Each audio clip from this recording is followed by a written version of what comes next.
Hey everyone, in today's video we'll be doing question number 11 on Leetcode, container with most water.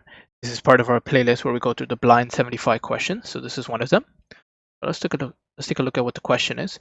So you're given an integer array heights of length n, and there are n vertical lines drawn so that the two endpoints of the ith line are I and 0 and I of height of I.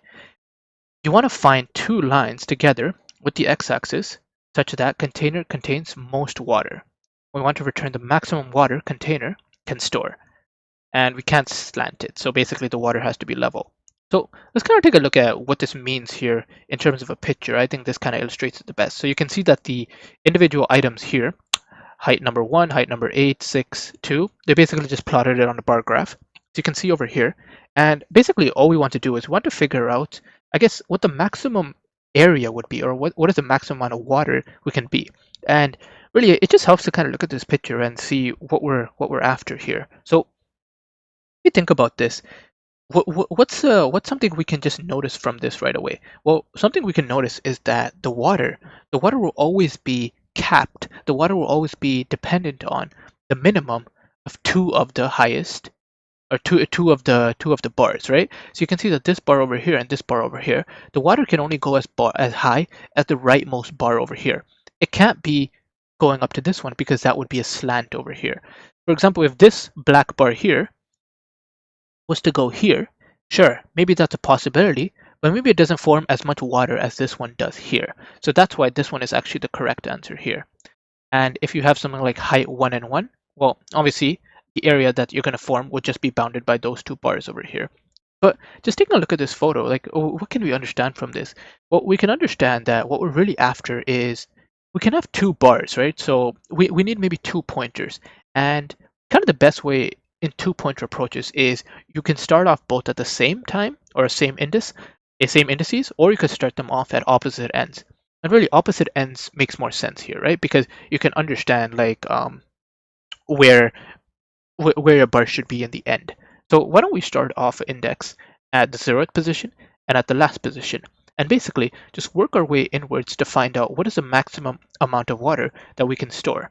Now, as with all two-pointer approaches, you need to figure out what are the conditions in which we advance one pointer inwards, or what are the conditions in which we advance the other pointer inwards, right? So the right-hand side pointer will be over here, and the left-hand side pointer will be over here. So let's actually just kind of start with that. So what we can do is we can do left is equal to 0, right? Right is equal to length of height minus 1. So this will just be, and I'll just name this L and R actually, this will just be our pointers. And then in the end, basically what we want is we want left and right to basically arrive at two bars such that their area is the greatest. Now, it's possible that we keep moving inwards, right? We keep moving inwards, but we catalog what the maximum area is. So that's kind of what we actually want. So what should be the maximum area? So let's just say result in the end, let's just say it starts off as 0, and then in the end we'll just return result, right? Now, what do we want to do? Well, in two-pointer approaches, right, you always want to go until the pointers touch or the pointers cross. You can do something, right, like while R or while L is less than R, right? So this will be something like this. Now, let's just take this example. So let's say left is over here and right is over here. Now, first thing we can do is we can figure out what is going to be the area that is spanned by these two, right? Like what would the area be?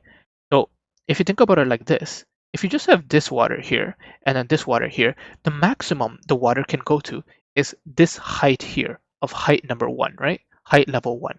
It cannot go all the way up here because this is the lowest one, so it will be bounded by this one. You can think of like an imaginary box that is surrounded here, here, here, and up here, right? So what would the area be? Well, let's just say the area at this point is going to be equal to the area of a rectangle. Now, what is the area of a rectangle? It's basically going to be the base times the height, right? Or the length times the height. So now what is the length going to be?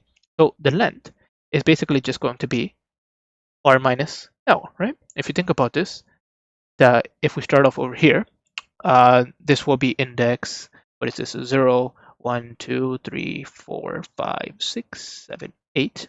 Right? So this will be index number 8, and 8 minus 0. And you can see like that's basically the distance over here. So that would be R minus L. So that's the base. Now what is the height going to be? Well, the height will be the minimum of whatever these two is, right? So the height here will be 1. The height at the right-hand side will be 7. Well, actually what we need is we need a height of just 1. So it'll be the minimum. So it'll be the minimum of height at L and height at R. So this will be the area spanned by these two. Now what we can do is we can update our res. So result will be maximum of whatever result is and whatever our area is.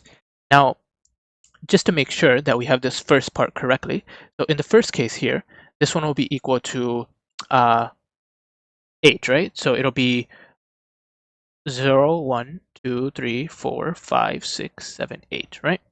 And there are actually 9 items here, but if you think about the area, it'll be 1, 2, 3, 4, 5, 6, 7, and 8. So that's correct. Now we update result as we always do. Now we need to figure out how do we know whether to advance the left hand pointer or the right hand pointer, right?